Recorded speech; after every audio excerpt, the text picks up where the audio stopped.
Nous allons voir un nouveau tutoriel sur jeanpierrevillade.com sur ebp.vente Pro 2020.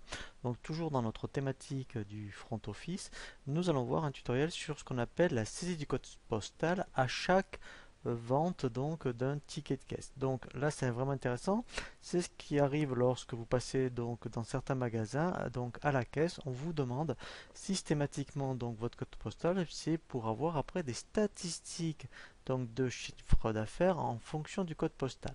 Donc première chose qu'il faut faire, il faut aller donc ici dans le menu paramètres et quand vous êtes sur l'Open Guide, vous avez ici informations société. Dans les informations société, il faut aller sur la partie ici point de vente et dans ici option générale, il faut cocher, vous voyez ici, saisie du code postal à chaque vente.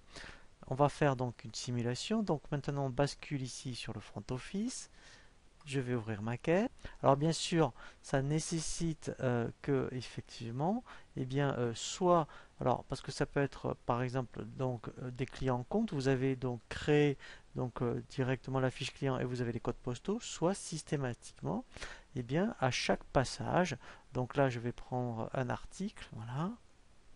Eh bien, donc dès que je vais faire régler, donc là, je règle par carte bleue. Donc là, je valide mon règlement.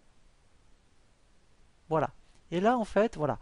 Donc là, il est renseigné parce que dans ma fiche client, là, j'avais mis pris un client compte, et bien, c'était renseigné. Mais sinon, vous pouvez saisir ici le code postal quand vous le demandez. Donc, vous voyez, au client, eh bien, vous tapez son code postal. Alors, soit il fournira directement la ville par rapport au code postal, soit après, eh bien, effectivement, vous le saisissez.